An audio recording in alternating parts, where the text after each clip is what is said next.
पुढील कार्यक्रम प्रसारित करणारे आहेत जॉयस्मेर मिनिस्ट्रीचे मित्र आणि भागीदार. एक सांगू, आपल्या पुष्कळशा समस्या, खरंच सांगते, आपल्या कित्येक समस्यांचं निवारण होईल जर आपण शांत झोप घेतली, आपण आराम केला, जर आपण हसण्यासाठी अधिक काही केलं आणि आपण हसलो तर, कारण त्याची गरज आहे.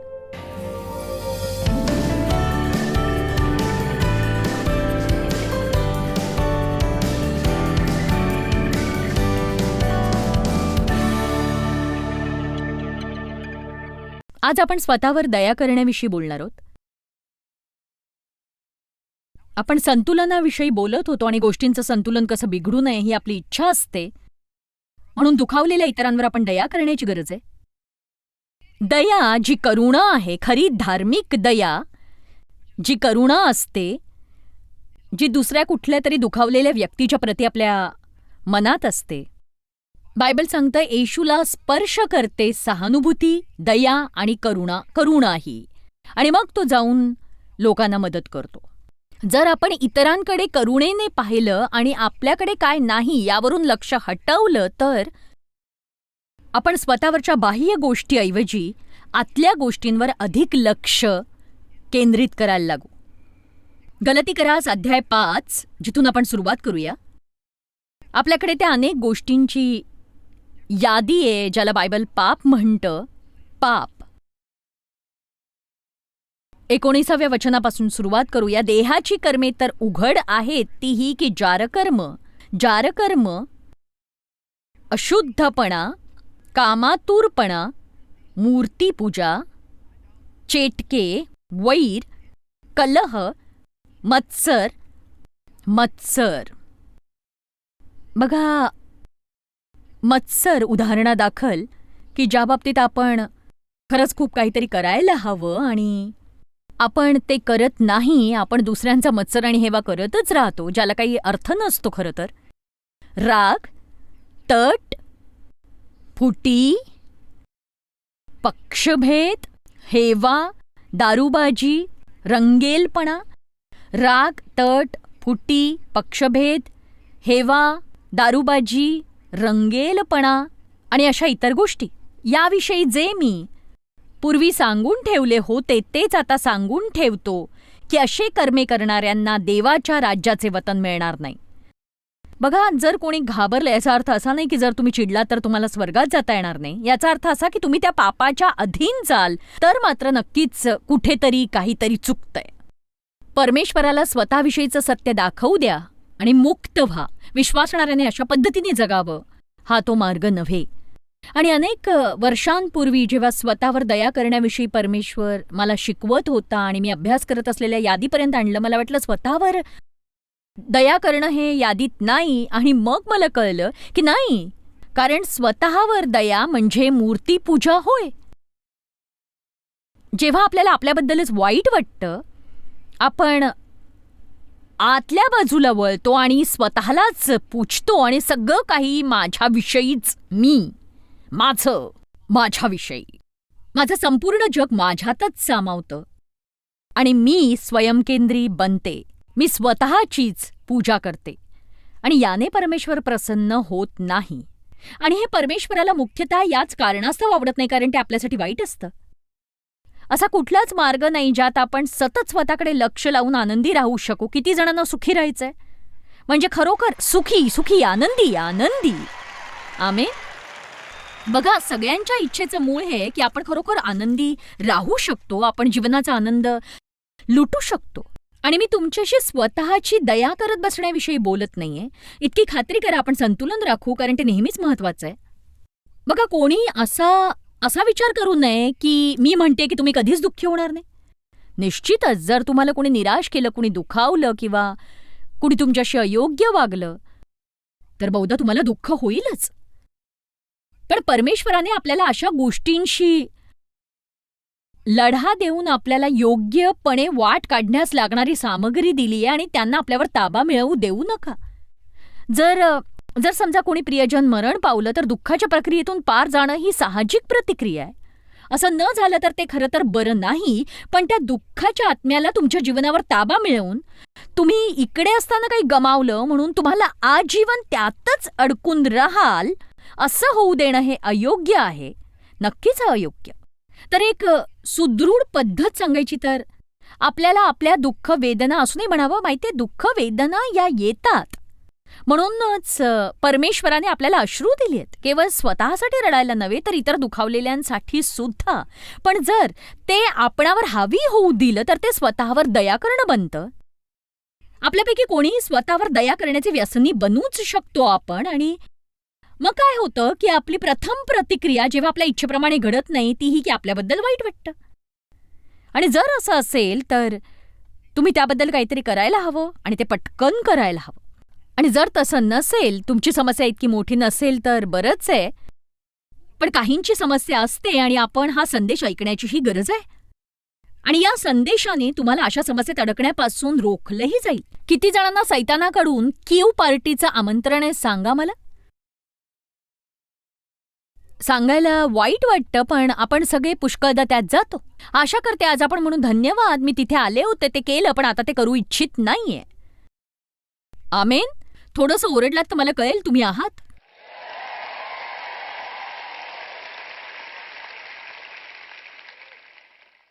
बघा, स्वतःवर दया करण्याच्या काही समस्या आहेत.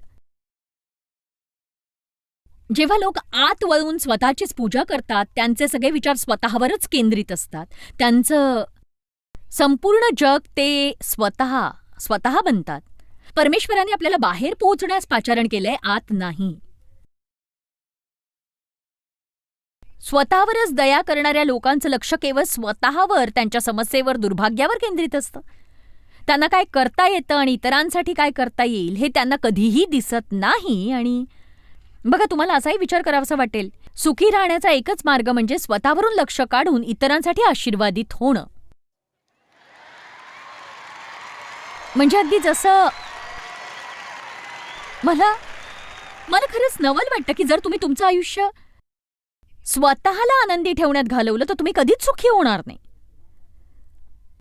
पण जर तुम्ही स्वतःला परमेश्वराच्या सुपूर्त केलं, त्याच्यावर भरवसा ठेवला की तो तुमची काळजी घेईल, तुमच्या गरजा भागवेल, की मग तुम्हाला बराच वेळ घालवावा लागेल इतरांसाठी आशीर्वादित होण्यासाठी, त्यांना प्रोत्साहन देण्यासाठी, त्यांना मदत करणं, त्यांना दान देणं, मग ते कुठल्याही प्रकारे असो, कुठल्याही प्रकारे सेवा करणं.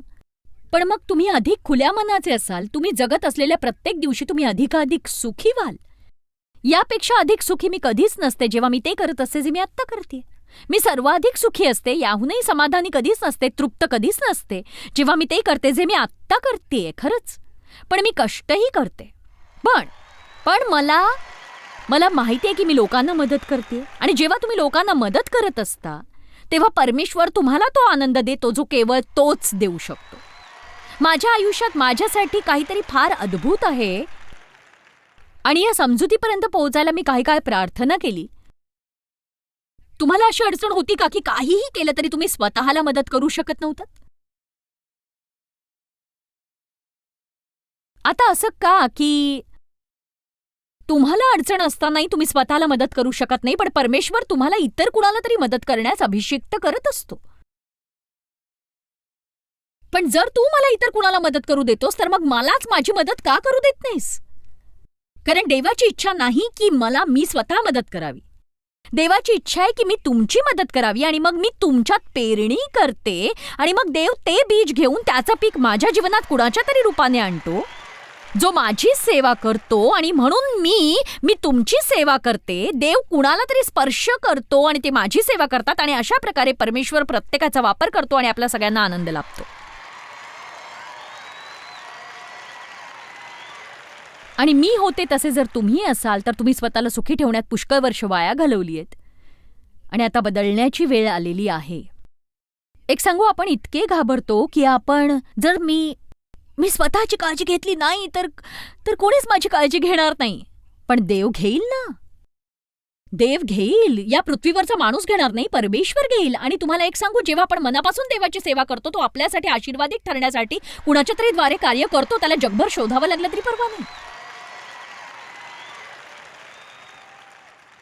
जेव्हा लोक स्वदयेने भरलेले असतात, स्वतःवरच लक्ष केंद्रित करतात, केवळ जे त्यांच्याकडे नाही त्याकडेच बघतात, ते त्यांच्याकडे जे आहे तेही चुकवतात तेव्हा. आणि ही खरंच खूप मोठी खेदाची बाब आहे. एक सांगू, मी जे करते त्यासाठी मी खूप कष्ट करते. मी ते खूप काळ करत आले, खूप काळापासून.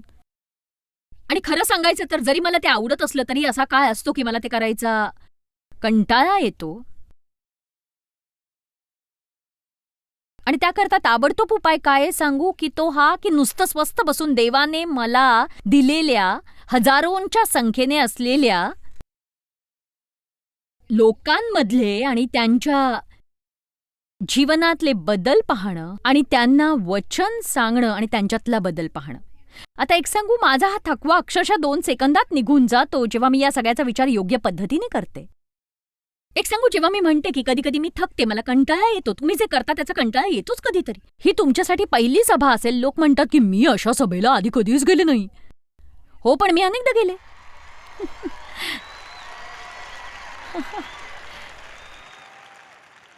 आणि ही चांगली गोष्ट आहे. बघा, तुम्ही सुद्धा जेव्हा तुम्ही तुमच्या कामामुळे थकता, किती जणांना तुमच्या कामाचा कंटाळा येतो? तुम्ही इतकंच करायला हवं की कुठेतरी जाऊन हा विचार करायला हवा की जर माझ्याकडे ही नोकरी नसती तर काय झालं असतं? निदान तुमच्याकडे नोकरी तरी तुम्हाला ती आवडत नसेल, पण तुमच्याकडे आहे. तुम्ही जर माझ्यासोबत असताना मॅडागास्कारमध्ये 2 महिन्यांपूर्वी आफ्रिकेत, जिथे 50,000 मुलं रस्त्यावर राहतात, आणि तुम्ही त्या आईची मुलाखत घेतली असतीत ना, जी आपल्या 6 मुलांसोबत रस्त्यावर राहते, आणि रस्त्यावर झोपण्याची तयारी जर तुम्ही बघितली असती ना, मग तिला सकाळी उठून तिचं ते रस्ता झाडण्याचं काम जर पाहिलं असतं तुम्ही, आणि तिच्या छोट्या मुलांना मोठ्या मुलांच्या हवाले करून पुरेसा पैसा मिळेपर्यंत, परतेपर्यंत, पुन्हा कुठेतरी झोपण्याची सोय होईपर्यंत आणि त्या दिवसापुरतं जेवण मिळेल इतका पैसा मिळण्याची आशा करत, तर तुम्ही आपल्या नोकरीसाठी आभार मानाल.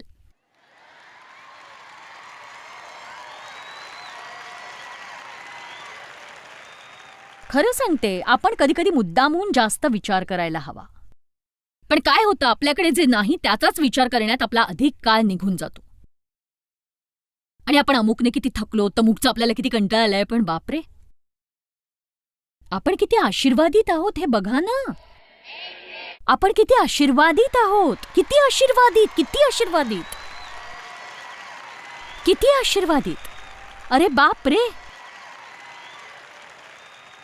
बघा, सगळ्यात वाईट गोष्ट संपूर्ण जीवनात हीच की लोकांना त्यांच्याकडे काय आहे तेच दिसत नाही, कधीच नाही. एक सांगू, आमचा एक चांगला मित्र, खरं तर तरुण माणूस, जो या आठवड्यात उपासनेचं नेतृत्व करणार होता, त्याला इकडे येणं जमलं नाही, कारण साधारण 3 आठवड्यांपूर्वी त्याच्या 37 वर्षीय पत्नीला 3rd स्टेजचा कॅन्सर आहे असं मला समजलं, आणि त्यांना 2 छोटी मुलं आहेत. आणि म्हणून आम्ही त्याच्यासोबत उभे आहोत. आणि एक सांगू, जे त्याला ओळखतात त्यांना तो आवडतो, आणि खरंच इतकी छान माणसं आहेत. म्हणजे लोकांनी त्यांना दिलं, त्यांना आशीर्वाद दिले, त्यांच्या मुलांना सांभाळलं, त्यांच्यासाठी स्वयंपाक केला.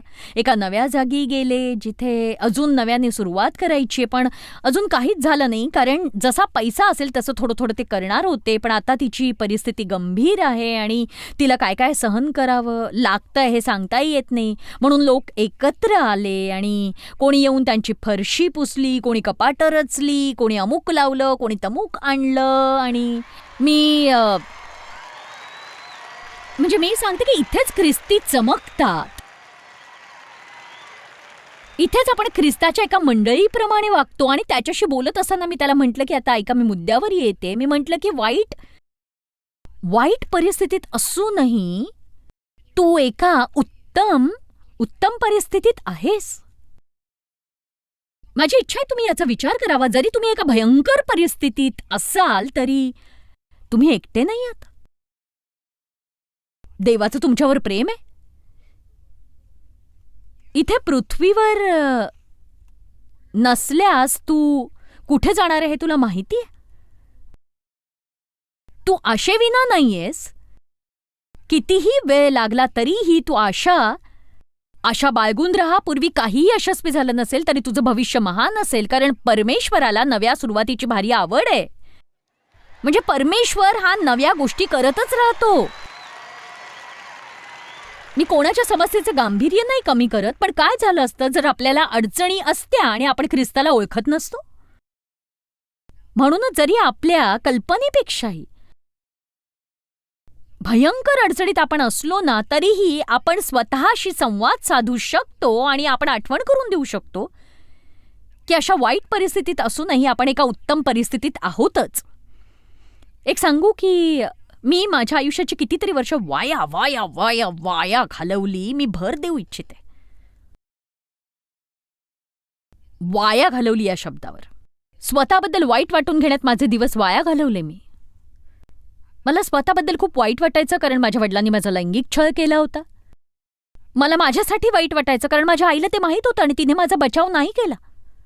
म्हणून मी समोर आलेल्या पहिल्या व्यक्तीशी लग्न केलं आणि पुन्हा स्वतःबद्दल वाईट वाटून घेत राहिले कारण तो फसवत होता, तो काम करत नव्हता, विश्वासघाती होता, इतर बायकांसोबत जात होता. मग मी डेव्हशी लग्न केलं जो काम करायचा, विश्वासणारा होता, पण मग पुन्हा वाईट वाटायचं कारण तो गोल्फ खेळायचा आणि खेळ पाहत राहायचा.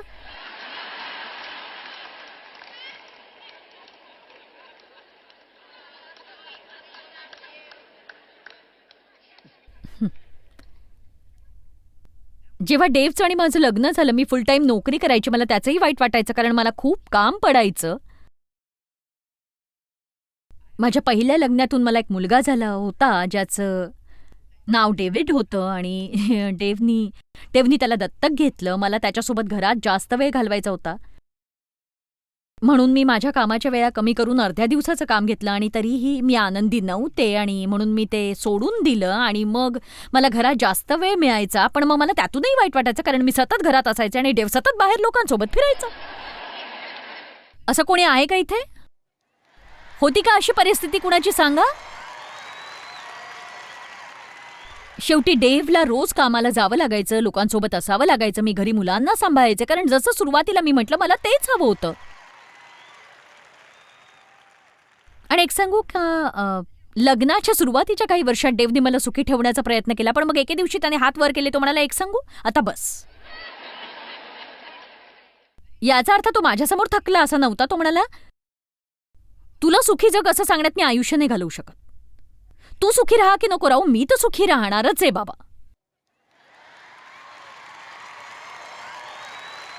आणि खरं सांगायचं तर मी ज्या परिस्थितीत होते त्यात जर तुम्ही असता, म्हणजे ती तुम्हाला सांगण्याची खरं तर सर्वोत्तम गोष्ट होती. पण जेव्हा त्याने ते म्हटलं, मला त्याचा गळा घोटावासा वाटला. कारण मला वाटत होतं की त्याला माझ्याबद्दल वाईट वाटावं. आणि तो माझ्याकडे बघून म्हणायचा, मला नाही वाईट वाटणार तुझ्याबद्दल. तू पृथ्वीवरची सगळ्यात कुचकी व्यक्ती आहेस. तुला कुठल्याच भावना नाहीये, तुला काहीच वाटत नाही.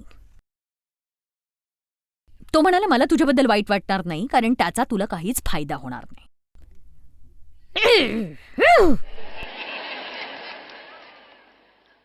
आणि मला हे म्हणताना तितकंसं आवडत नाही, पण तो बरोबर होता. त्याचा फायदा मला नसता झाला.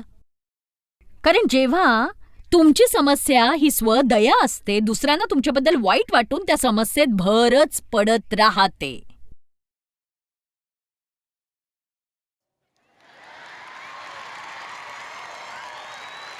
मला माहितीये काहींना मी कुचकी वाटते, पण मी तशी नाहीये. एकदम पटकन आपण ते पाहणार नाही आहोत. एक मनुष्य होता जो 38 वर्षांचा पंगू होता, जो त्या तलावाच्या बाजूला वार्षिक चमत्काराची वाट बघत पडला होता. जेव्हा देवदूत येऊन ते पाणी हलवत असे आणि त्यानंतर जो पहिला त्यात जाऊ त्याचा कोणताही रोग बरा होई. मग येशू तिथे आला. तू अशा परिस्थितीत किती वर्ष आहेस? 38 वर्ष. तुम्हाला काय वाटतं येशू काय म्हणाला असेल? ओ वा वा वाव. तो म्हणाला की तुला खरंच बरं व्हायचंय का? तुला खरोखर बरं व्हावंसं वाटतंय का? विस्तारित बायबलमध्ये अगदी असंच लिहिलंय की तुला खरोखर बरं व्हायचंय का? मग तो म्हणाला, पण प्रत्येक वेळी मी तळ्यात जायचा प्रयत्न केला की दुसरंच कुणीतरी माझ्या पुढे जातं. तुम्हाला ऐकून आलं का? माझ्या मदतीसाठी कोणीच येत नाही. मला मदत करायला कोणीच नाही. आणि तुम्हाला वाटतं का येशू गुडघे टेकून म्हणाला असेल ओ? तो म्हणाला, ओठ. आणि बायबलमध्ये एक मोठं उद्गारवाचक चिन्ह आहे, उठ. तर मी जे आज सांगते त्याचा अर्थ तोच आहे. मी म्हणते उठण्याची वेळ आली आहे.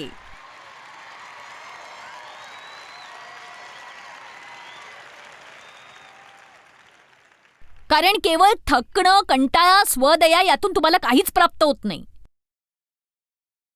डोकेदुखी आणि पोटदुखी होण्याची खात्री मात्र पूर्ण आहे. हे सगळं होत राहील. मी उटाहामध्ये एका बाईला भेटले आणि ती म्हणाली, तुम्हाला सांगते सिस्टर, आयुष्याने मला जणू बस खाली ढकललंय. मी म्हटलं, एक सांगू, माझ्यासोबत तसंच झालं, पण आता मी तीच बस चालवते.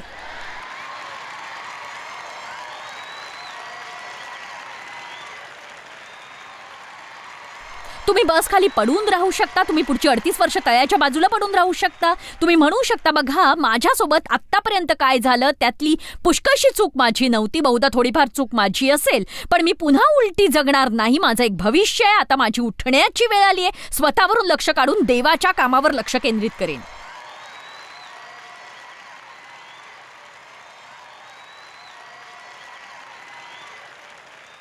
स्वदयेचे हे काही उघडे दरवाजे आहेत, गोष्टी ज्या तुम्हाला टाळता येतील. तुमच्या आयुष्यातलं असंतुलन, तुम्हाला आवडणाऱ्या गोष्टी करण्यासाठी वेळ न काढणं, हे एक उघड आमंत्रण आहे जळून जाण्यासाठी.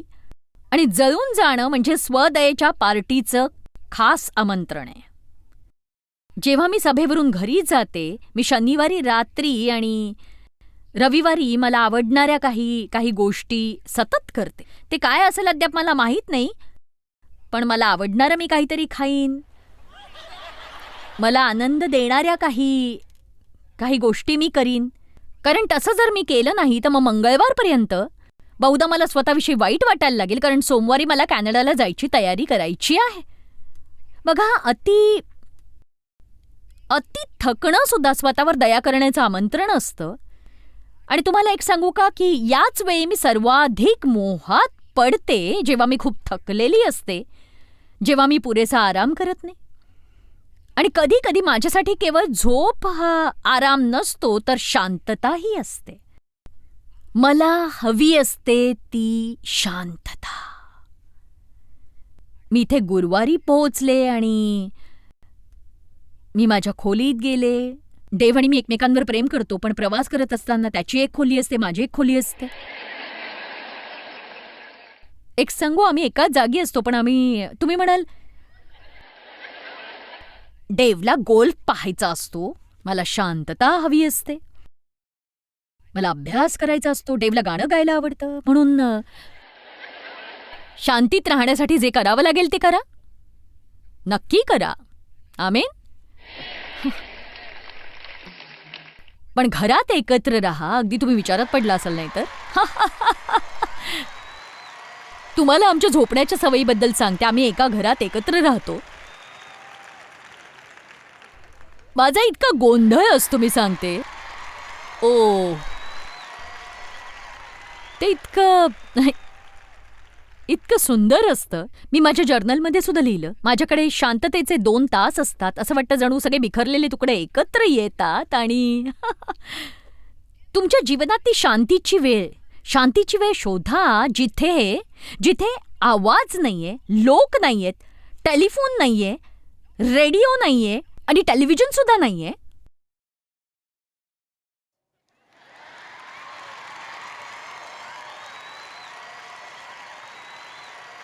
स्वतःवर दया करण्याचा आणखी एक उघडा दरवाजा म्हणजे अनिराकरणीय मुद्दे.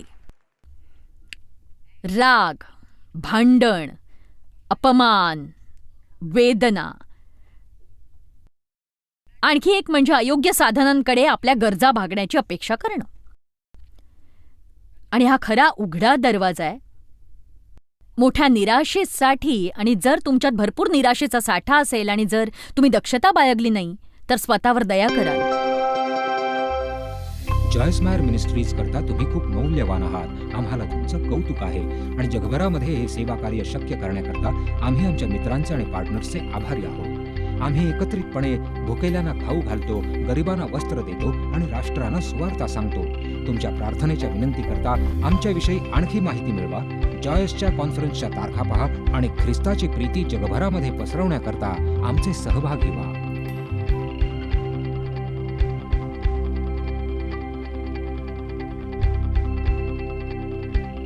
याचा सर्व खर्च जॉयस्मॅर मिनिस्ट्रीचे मित्र आणि भागीदार करत आहेत.